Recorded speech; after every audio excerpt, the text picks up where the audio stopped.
प्रसेन को वो मणि दे दी। तो प्रसेन उस मणि को लेके बोला प्रसेन उसके मुख में क्षण भर में पानी आता है, सच है भोजी के थैले पर देवर सर्राफी करता है।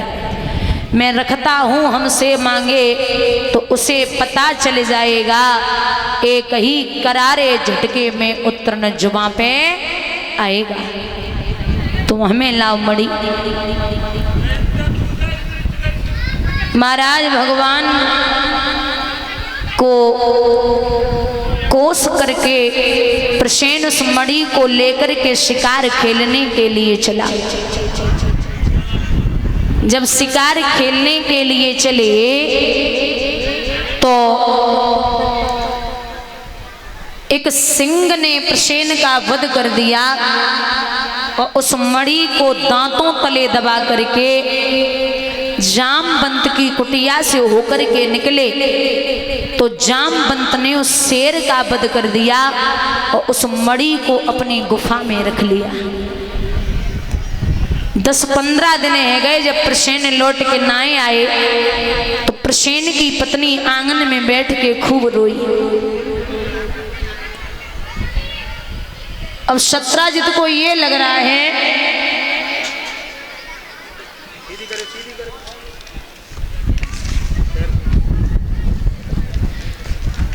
कि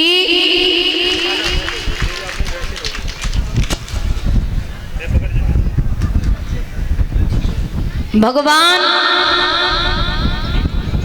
कन्हैया ने मणि के लालच में हमारे भैया प्रसेन को वध करवाई दिया। ये खबर फैलती फैलती भगवान के पास पहुंची कि मुझे कलंकित कर दिया गया। ध्यान देना दादा, 18 साल से और 40 साल तक या 50 साल तक जो आदमी कलंकित नहीं हुआ तो बहुत बड़ी बात है कि वो देवता से भी बढ़ के है। जो 18 साल से और 50 साल तक कलंकित नहीं हुआ, वरना ऐसा हो ही नहीं सकता। ऐसा दुनिया में कोई है ही नहीं जो 18 साल से और 50 साल तक कलंकित न हुआ हो। ऐसे नहीं कि उसने गलत कार्य किया हो, वो गलत कार्य करे या न करे वो बात नहीं है, लेकिन समाज उसे कलंकित करेगा ये 100% सही है, ये सत्य है। अब जब लोगों ने भगवान को नहीं छोड़ा तो हमें और आपको लोग कैसे छोड़ सकते? तो हम जैसे लोगों तो बिल्कुल नहीं। हम तो ऐसे हैं कि अगर जरा सा भी कुछ भी गलत मुंह से निकल गया या गलत कह दिया तो 1 कोस नहीं 1000 कोस तक बात फैलेगी। ये समाज का नियम है। जैसे एक गांव में 100 घर हो, 100 पीछे गांव में 100 घर हो, 100 घरों में लाइट न हो और एक कोई सौर ऊर्जा ले आए और बल्ब जला ले तो वे 99 घर जग कबहू ना सोचते कि हमारे घर में लाइट आ जाए, हम व्यवस्था कर ले। लेकिन वे जरूर सोचते हैं सो कौन सा दिन होवेगो जा दिन घर की लाइट चली जावे।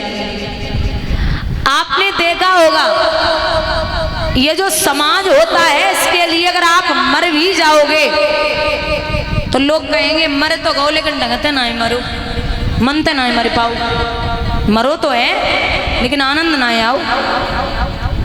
मान के चलो जैसे गांव में हाथी आता हुआ देखा होगा, हाथी भैया गांव में जब हाथी आता है तो गांव के लोग हाथी को गणेश ही समझते हैं, पूजा करेंगे, माला डालेंगे, बढ़िया सेवा करेंगे। लेकिन आपने एक चीज और देखी होगी कि गांव में जब हाथी आएगा तो उसके पीछे 10-20 कुत्ते जरूर भौंकते, कुत्ते हाथी पे जरूर भौंकेंगे। लेकिन ये हमारी और आपकी गलत फहमी है कि वो कुत्ते हाथी पे भौंकते नहीं। वो कुत्ते हाथी पे नहीं भौंकते, वो कुत्ते जो है वो हम और आप जैसे लोग जो हाथी के माला डाल रहे हो, पूजा कर रहे हो ना गणेश जी समझ के, वो उन पे भौंकते और ये कहते हैं कि हम गांव में 24 घंटा पैरा लगा रहे, हमें तो रोटी नहीं डाली जाती, और जो एक दिन के लिए खाओ जो कि तो माला पूजा चल रही है।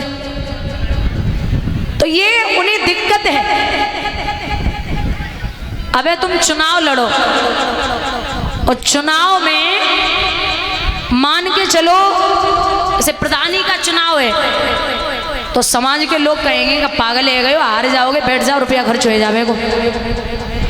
और कहूँ धोखे में जीत गए, बोलेंगे हमने तो पहले ही कही तुम्हारा व्यवहार बहुत बढ़िया है, तुम तो जीत जाओ, हमें तो पता है तुम जीत जाओ।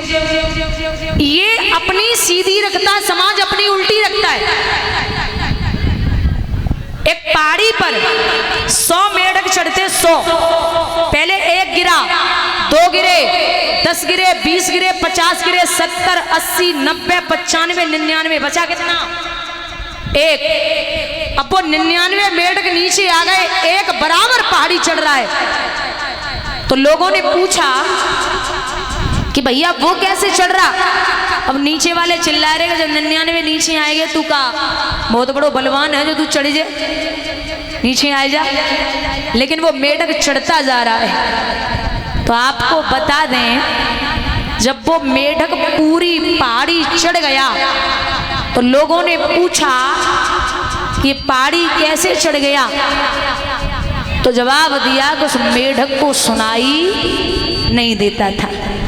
जब पहला चढ़ रहा था तो और जो 99 थे उन्होंने बोला कि फालतू में मर जाओगे, ऊपर से गिरे तो शरीर नहीं मिलेगा, उतर आओ। सबकी हिम्मत तोड़ दी, लेकिन जो लास्ट वाला था उसे खूब रोक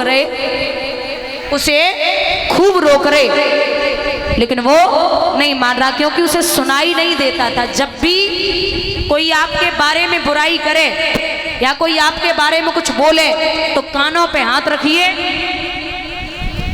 और बढ़ते जाइए। एक कहावत सुनी होगी,